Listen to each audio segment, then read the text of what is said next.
It's just gone lunchtime. This is All Angles here on ENCA. Good afternoon. I'm Masakho. It is that time of the day when we give you an update on how far many of the stories we've been following for you here today have advanced. Here's your lunchtime update. Our reporters are out and about, bringing you the latest on today's top stories. I am joined by Dasen Thathiah in eThekwini. Pule Letshwiti Jones is in the city of Tshwane, and Bafedile Moerane is in Brixton in Johannesburg. All right, let's start with Dasen. Dasen, we know that there's been infrastructure issues in KZN, all around many parts of KZN, especially after those floods last April. What's the municipality's plan, though, to deal with the issue and about the water tankers as well? Maseko, you know that even beyond those floods, ever since then, there have been ongoing issues in eThekwini, and that's for a number of reasons. One of those is that the main water supply at the time of the floods was damaged. Those are those main pipes, or those aqueducts as they call them, that was severed. Those had to be repaired, and that was done by what was then called Ngeni Water. But then on the other side of things, you had the eThekwini municipality, which is responsible for basically the distribution of water in and around the city. But that too has also had its own share of challenges. Most recently, residents that are living in the north of Durban would know that they were without water for about 8 days or more at some point. Just recently, this past weekend, there was another water outage, and that was simply because a planned shutdown, which was meant to be 24 hours, had depleted the reserves in a reservoir. And as a result of that, residents were once again without water. So frustrations are very high.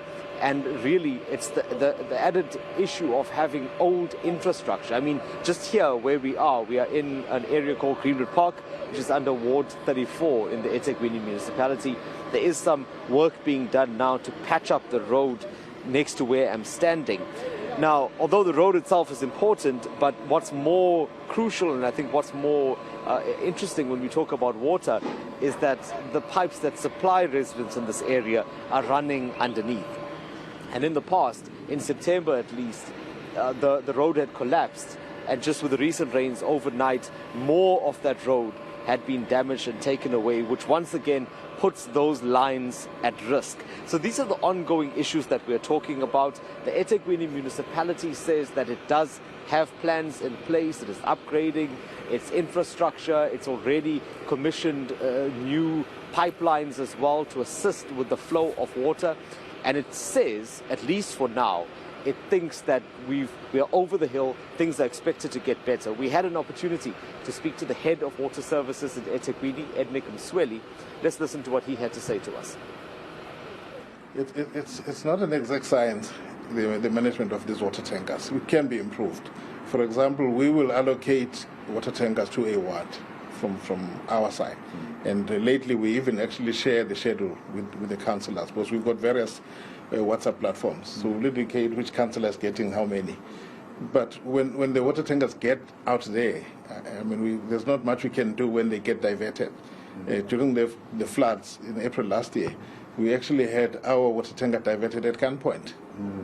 What do you do? A guy says, you will go there, you're not going to go away where you're supposed to go. So that happens. And what normally happens is they get stopped right at the beginning of the area.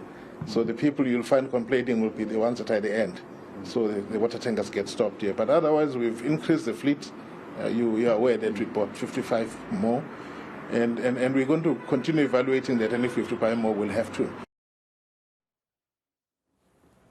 All right, Bafedile, let's come to you. You're also covering another area in South Africa, that's Brixton here, Johannesburg, that's also experiencing water issues. The councillor there says the state of the water infrastructure in the area is dire, leading to water shortages.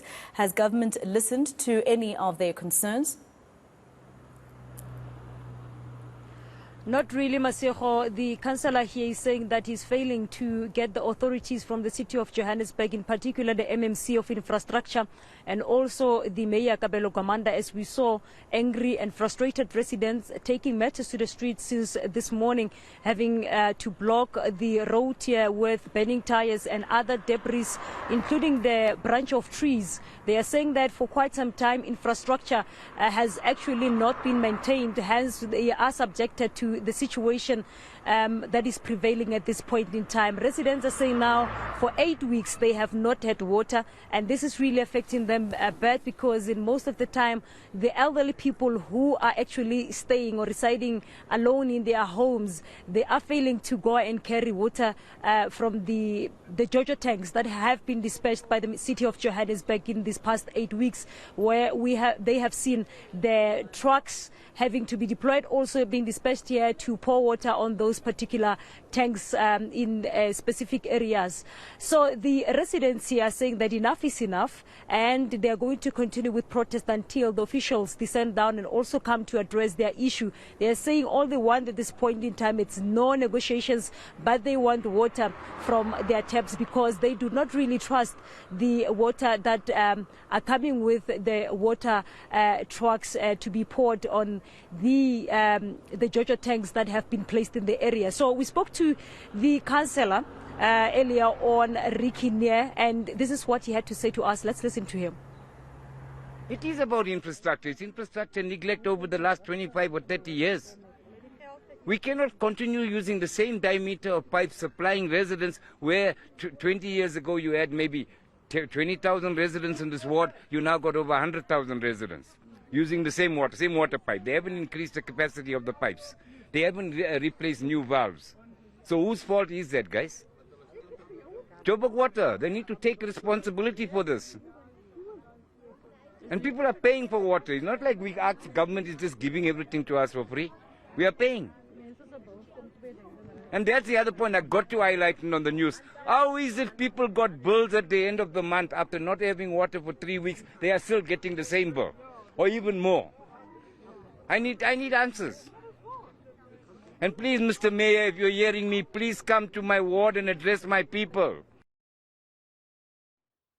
All right, Pule, let's come to you. The city of Tshwane has been in disarray for nearly 3 months now, and service delivery continues to be affected. What's the latest on the ongoing workers' strike and those that the city said it's preparing to fire? Well, last week the city said it would start with their catch-up program in ensuring that they clean up the metro by collecting waste as well. But of course, we did visit the township and the suburbs as well. The situation on the ground is still the same. You can see on screen most of these public parks or public spaces have been littered with rubbish. But also, there's a new ongoing trend right now, which we've heard from one of the councillors in the area, where they say businesses are allegedly collecting rubbish for some of the residents at a cost and illegally dumping the rubbish at some of these sites as well, which is something they say is a criminal element and needs the attention of the SAPS.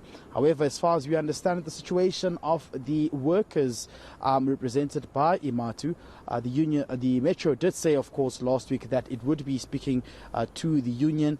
We're still waiting the outcome as to what is the way forward in terms of processes, as to whether they will be fired or they will be issuing out suspension letters.